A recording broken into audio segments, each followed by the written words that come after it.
Hello and welcome everyone to Women Speakers Association's WSATV premiere show. I'm Laura Rubenstein, your host and producer today. And as you can see on the line here, on the video, we have a great topic. It's self-care and caretaking. Wow, don't those seem juxtaposed to each other? When are you taking care of yourself and when are you taking care of other people? Well, we're going to talk about how to do that, get through that, and we've got two experts. So let's go and say hi to them. Hi, Trilby. Hi, Laura. Hi, Eileen. I'm Trilby Johnson. I'm in New Zealand, and I'm a breakthrough healer and mentor, author and speaker. And my website is trilbyjohnsontheconnective.com. Wonderful. Thanks for being here all the way from New Zealand. And hi, Eileen. Hi, this is Eileen Piersa. I am with the Best Place for Seniors, and you can find me at bestplaceforseniors.com. I live in San Diego, and I'm a senior living consultant. Wonderful. You know, the two of you have such wisdom that I can't wait to share with people because as a breakthrough mentor and as a senior living consultant, we're dealing with caretaking of ourselves and others. So Trilby, I thought you could share with us first about how can someone deepen their self-care? Well, I think we complicate our lives way too much, and there's so much going on, and we're absolutely bombarded by information. So one thing I've really found that is true is feel your way. And it's to connect to your feelings, not your emotions, your feelings. And that involves tapping into your body's intuitive wisdom. And I've found that that never lets me down. It's really what we call that gut feeling, and staying true to that. And of course, cultivating the life skills. One needs to do that because we haven't been taught how to do that very well.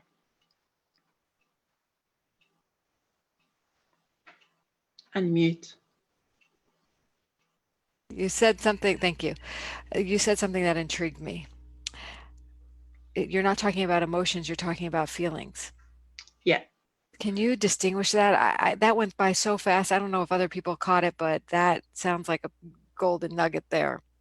Well, it is. Our emotions are associated with cognitive responses in the brain, but we think they're real, and we also think our thoughts are real. So we associate thoughts, patterns, and behaviors with certain emotions. So that's why it's really important to understand the emotions are messengers, but what's the information underneath that? And that's the feeling, and that's this body-like sensation, or what I call intuitive knowledge that comes through. So yeah, it's very confusing. That's why I say we've been, given the incorrect information, because studying your emotions causes a lot of confusion as well. You know, a lot of people think there's certain emotions it's okay to feel, and there's certain emotions it's not okay to feel, and that already creates a division in how we take care of ourselves. Because if you're always trying to live up to the standard of what's okay and not okay to feel as an emotion, that causes a lot of confusion around health, mental, emotional, and physical health. So when one gets this distinction, which I love, the distinction between emotions and feelings, they can now go to that underlying feeling. That's the real information. Is that what you're saying? That's So when you feel an emotion, how do you feel?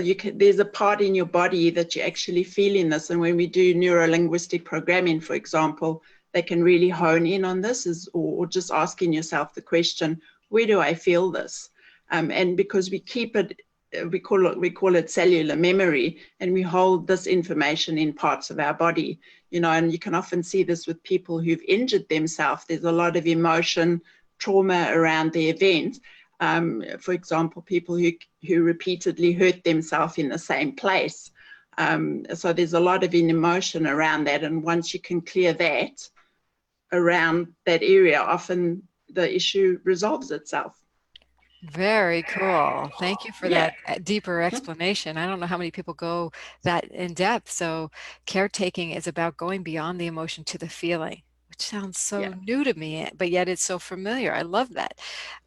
that new distinction and way of looking at. We say it all the time, feel your emotions, Yeah. it's great. It's really, really important. Thank you for that. And Eileen, I know you have some wisdom for us as well in the area of caretaking now. So, so many of us, we're too busy taking care of other people, and especially elders, and we get into those senior years in our families, we do monopolize our time. So we have some good tips from Trilby about tapping into our emotions, but how can we optimize our caretaking so we can do more of that self-care?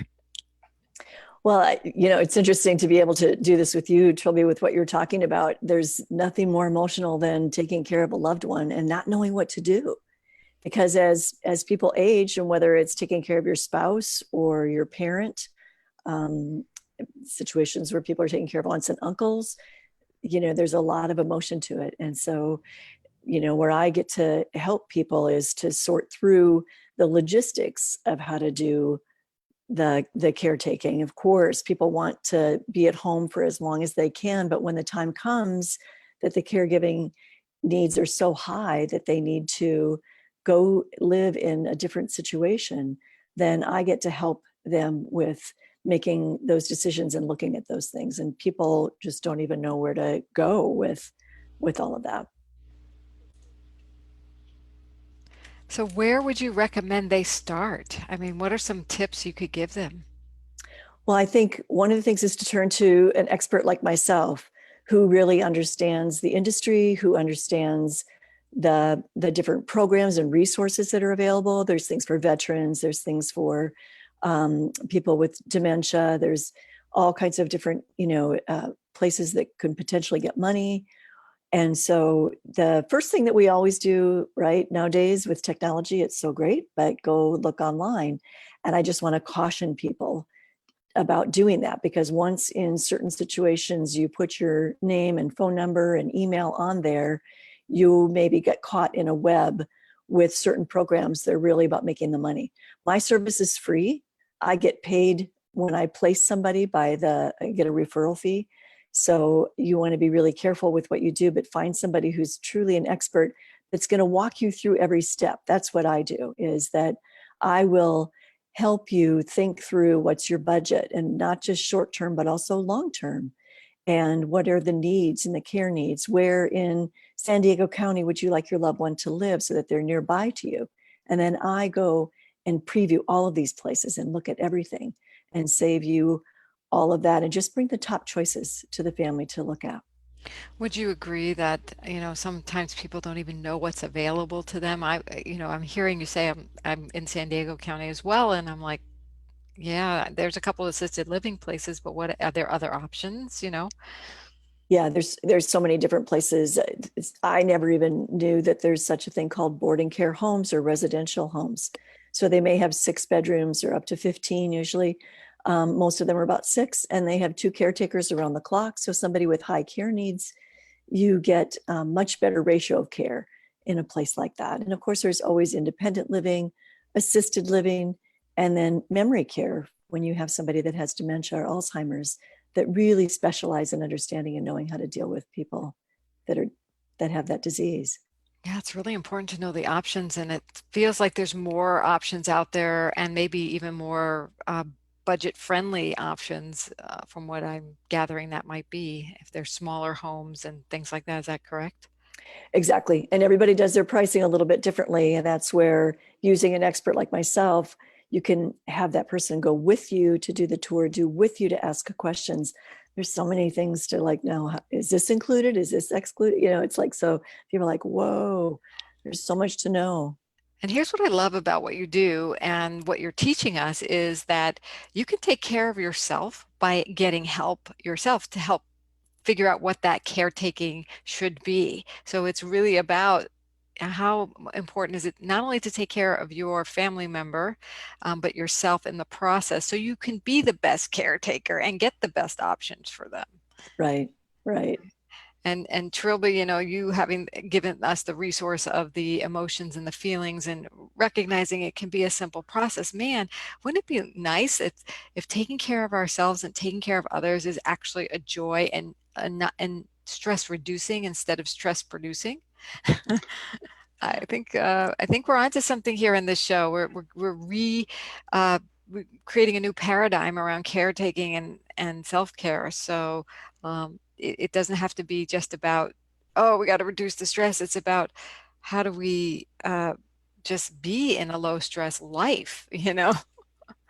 Just Right. by simple choices we make. It's like, you know, like I remember people saying things like, oh, planning a wedding is the most stressful time of your life, or moving is stress. But if you do certain things, if you hire a coach or a consultant, or you just find the resources that don't even have to cost much, Right. taking extra breaths, or, you know, getting having less expectations, you know, or just doing an option that feels really low involvement, then we are creating a lower stress life and putting priority on self-care and having that careful life, you know, care and the word full life. So maybe that's the other word for the show today.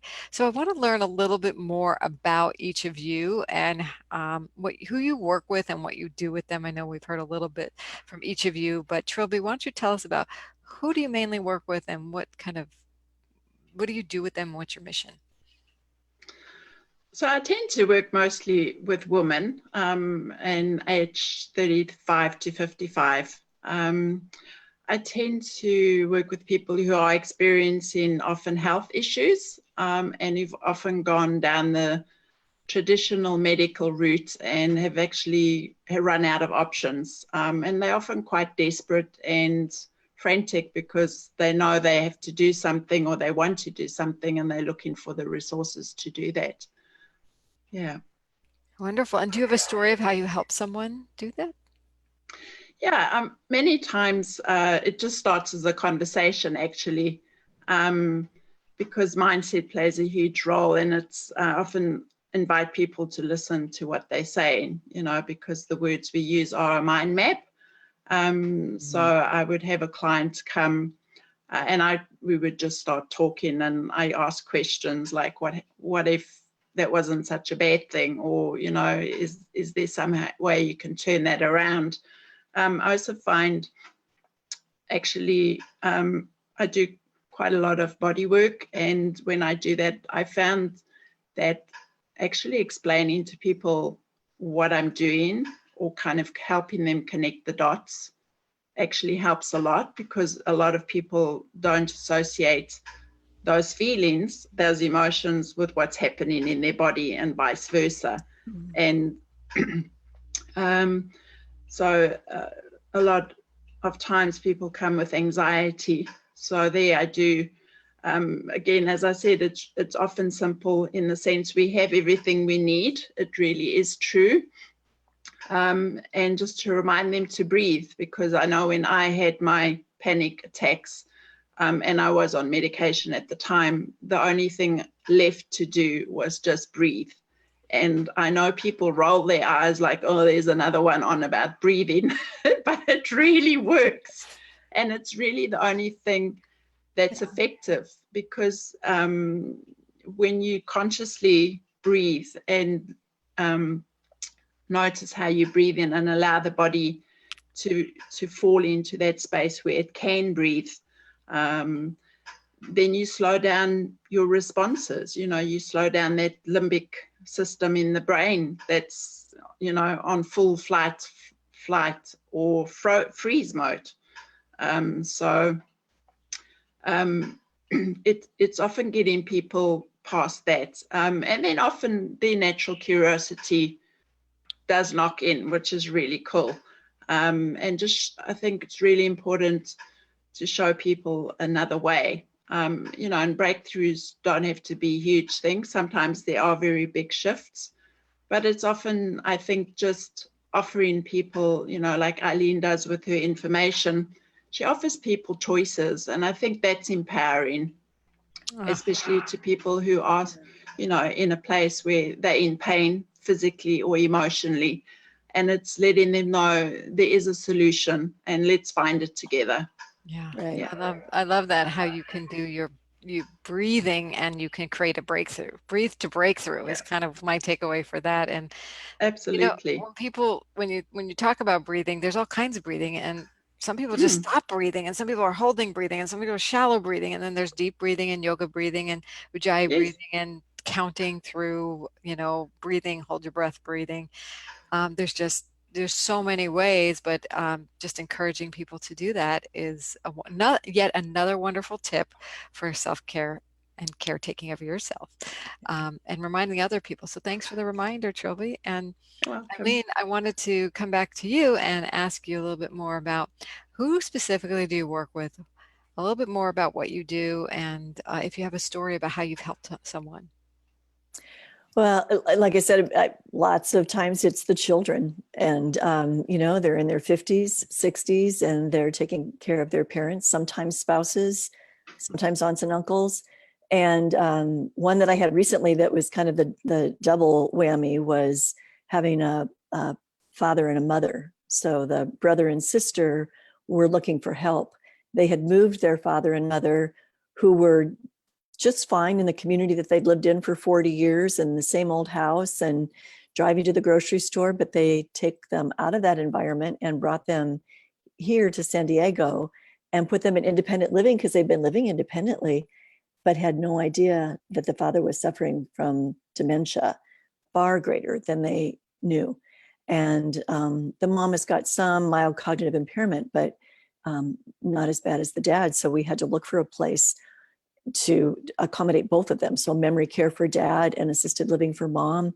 And, you talk about feelings I watched the daughter, especially I worked with her most, having to deal with her feelings about, I had no idea. They were doing great and just still sort of adjusting mentally and emotionally about, this is my dad who's been so great. And he was, a very successful man and a pilot and all kinds of things. And, now I have to put him in dementia care and just coming to grips with all of that. It's big. It's huge, and it seems like part of the value that you offer is helping them adjust emotionally to that choice, assuring them that this is the right thing for them, that there is a solution that's going to be perfect, and things change, but it's okay. Yeah, and even for this situation too, they didn't even know managing healthcare is another whole issue. So not even knowing how to get doctors on the same page. I've worked in hospice and palliative care, so I went and did a meeting with the cardiologist with them and their dad, and also with the doc that was taking care of him in skilled nursing, and just really trying to get everybody on the same page and calling for a family meeting, looking at goals of care, just so many different aspects that they didn't know how to do.